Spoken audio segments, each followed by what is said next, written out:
Nous allons tester le ligament calcanéo-fibulaire. Pour cela, nous utiliserons le Thaler Tilt Test qui présente une sensibilité de 50% et une spécificité de 88%. Dans un premier temps, nous installons notre patient assis en bord de table. On positionne le pied à 90 degrés par rapport au segment jambier. On vient empaumer le calcanéum et nous allons réaliser, après stabilisation du segment jambier, une adduction de l'arrière-pied. Le test est considéré comme positif s'il entraîne une douleur majorée chez le patient ou si il entraîne une laxité plus importante par rapport au côté contralatéral.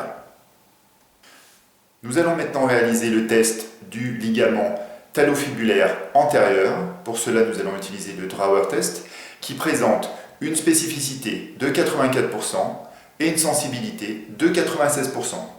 Pour cela, nous positionnons le patient en décubitus dorsal, un coussin sous le genou pour détendre le triceps, le pied en dehors de la table.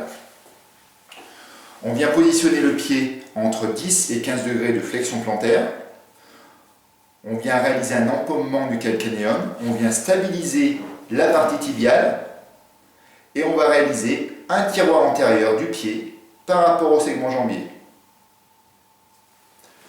Le test sera positif s'il présente une majoration de la douleur, un tiroir majoré ou une augmentation de la laxité par rapport au côté contralatéral. Nous pouvons également réaliser le Reverse Drawer Test qui va présenter une qualité diagnostique qui sera supérieure.